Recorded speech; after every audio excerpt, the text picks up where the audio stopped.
is it exactly? What does it do? What kind of mindset that takes to run a business. When you put it to your mind that you can do it and your language changes and everything, your mind changes, you're like, you can actually do anything that you want. It's actually about identity. It's a complete identity shift. You're transforming, you're changing tables. Investing in property is the same kind of mindset. You can't do the same thing that you're doing every day in order to get to that financial goal. You have to think outside the box a little bit. What's the first advice you would give me before doing anything? What if this is the right move? What if I did this correctly? What if I actually got to my goal?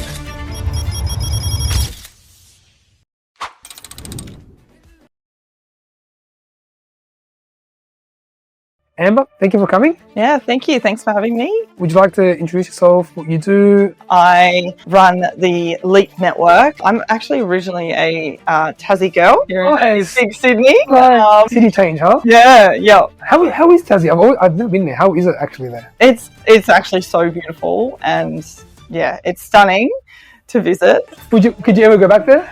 I've got family there, so I visit, but that's the extent, yeah. But I've actually lived all up the east coast of Australia. I've lived in Melbourne, Brisbane, Gold Coast. I've done some years in Europe. What's your favourite place then? Perfect. Where's your favourite place to live? The French Riviera. Wow, okay. Absolutely stunning, hands down my favourite, yeah. And, you know, this actually is all part of my journey, how I got to the LEAP Network. So tell me about the LEAP Network. What is it exactly? What does it do? So the LEAP Network is a program for aspiring entrepreneurs that want to step foot into the business space. So perhaps not an employee that doesn't know anything about business, and it really takes a different mindset to go into business ownership. And so I'm bridging that gap, employee to entrepreneur mindset.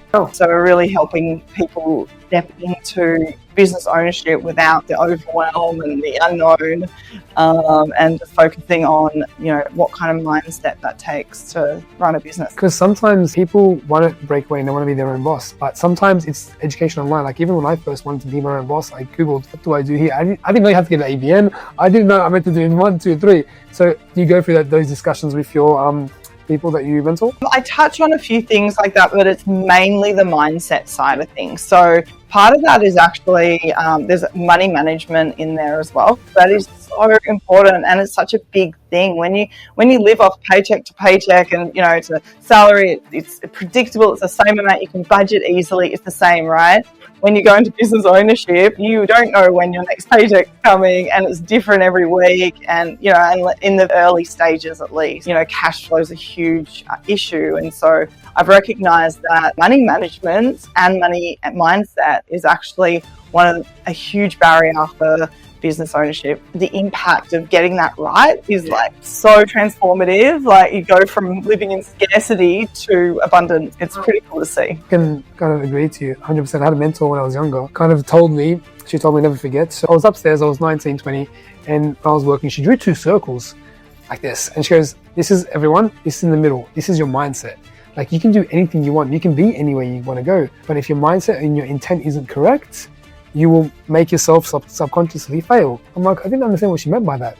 So then obviously weeks and weeks, months went on. I'm like, it just clicked to me randomly. Like, so like when you put it to your mind that you can do it and your language changes and everything, your mind changes, you're like, you can actually do anything that you want. So I guess I think that's the most important skill. It's not about money. It's not about buying these things in life. It's not about traveling on your own. It's about if you have the right intent in your mind, all that just falls into place. And you're saying that with your mentees, correct? Yeah, well, absolutely. Like it's actually about identity. It's a complete identity shift. You're transforming. You're changing tables.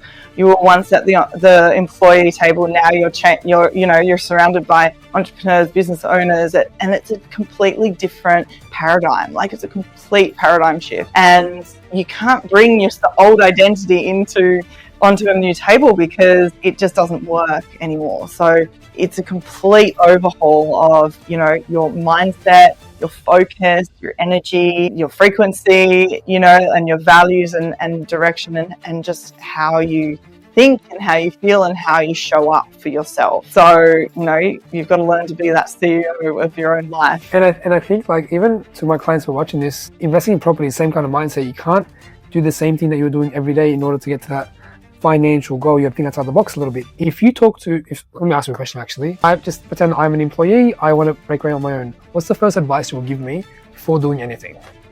Know what you want, what lifestyle do you want, how much money do you want, what's your why? Like, it comes down to that. And, you know, Simon Sinek's so true when he's like, start with why. Because the why will inspire you and pull you. Whereas if you're doing it just because society says you need this money or you need a status or this, you know, it's going to take motivation to push you. And that takes so much more energy than being inspired by, you know, if it's impact or, you know, what do you want with the money? What do you want with your lifestyle? What do you want for your future? You know, and thinking about, you know, what is it do you actually want? Because we're just born into this society. It's like, oh, yeah, get a job and work 9 to 5 and then retire and then you have free time and then you die. You know, so like stepping out of that paradigm and into, well, what if I had financial freedom? What if I could pick up my kids from school, you know, every day? What if I had, you know, Fridays off every week to spend with my husband or wife? Or what would be breaking away from the limitation of, oh, but I don't know how, oh, but I can't afford it. If you just step into that end result of what if you just had it?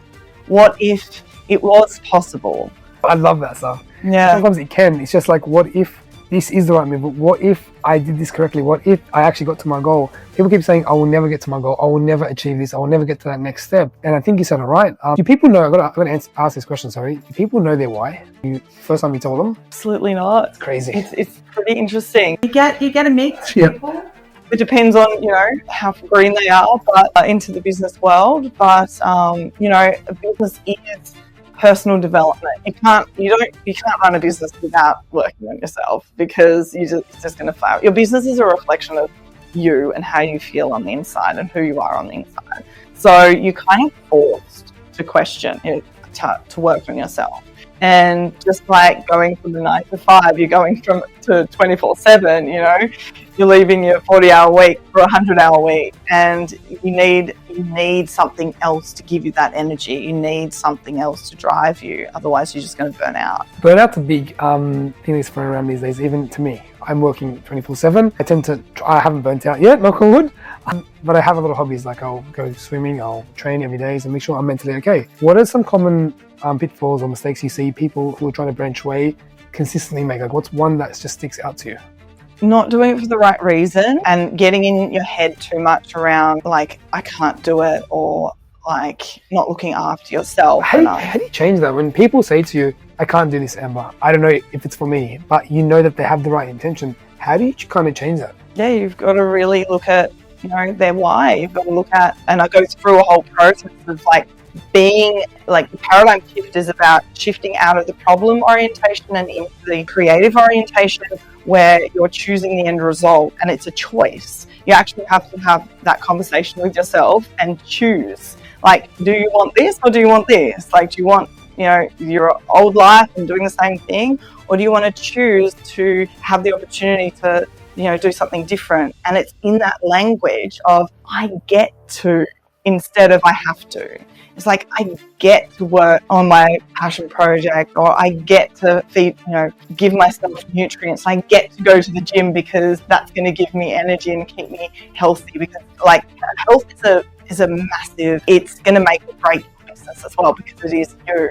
Like, you've got your mind's got switched on. You've got to have more energy. If you're transitioning from your job into business, sometimes it overlaps because you don't have enough cash flow in your business yet to take over your job, to quit your jobs. Like health, sleep, you know, feeding yourself nutrients so you have the most optimal energy so you can work until 10 o'clock at night, you know, 1 o'clock in the morning, because that's going to happen. Because once you get into a role and you get into this zone, your zone, you know, your flow state, you don't want to stop working at 5 o'clock. Like, you just keep going. There's so many big breakthroughs at 1 o'clock in the morning and it doesn't drain you. When you're doing it for the right reasons and you're really dedicated to your goals and your choices in your life, it doesn't drain your energy because you love it so much. No, and I can relate to that. If you don't love what you do, you don't know your why, I guess you can't keep pushing. I see a lot of people who are great at their jobs, amazing. As soon as they become their own boss, it's just like everything goes away because they have to manage the business, do the little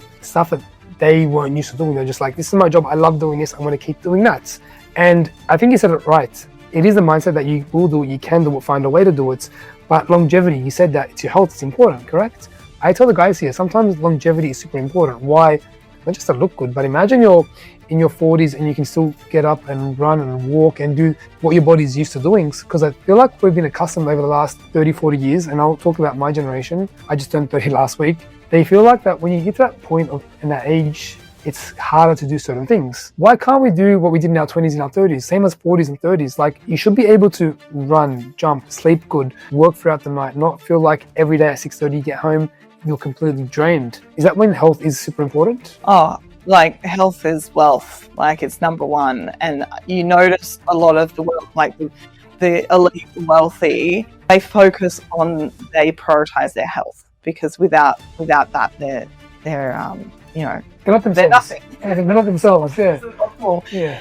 And one of my mentors is just retiring at 80, and he'll never stop working. He's doing online, but he's retiring in-person events. Yep. He was working pretty much 7 days and so he's preaching. He's kind of taking his own advice now and retiring and taking some time off. But 80, and he's in such good health, and he loves what he does. He's had a huge impact, and I think that it just goes to show, like, it doesn't matter what age you are, and I think it all comes down to belief and whether or not what you value. Like, if you value health and wellness, then you'll probably take that through everything that you do. How you do one thing is how you do everything. So, you want to keep the health of your business alive, you can look after yourself. Before we end that, I want to ask you one more question. What's something that you would tell your younger self that you would definitely tell people nowadays to do? What's one thing that you would wish you would have had known or done differently, possibly? Like, I would have just told her to just go for it sooner. Nice. Have more self-belief. It's not going to kill you.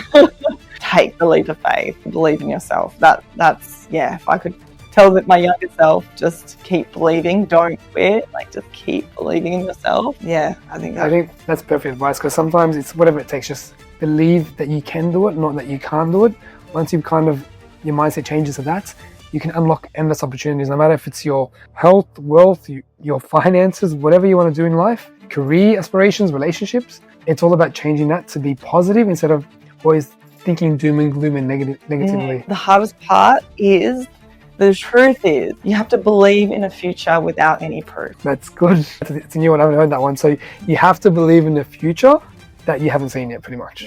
Yeah. That's a good one. That one gave me goosebumps. All right. Thank you, Emma, for coming in. I'm sure we'll have to touch in the future. Thanks, guys. Thank you.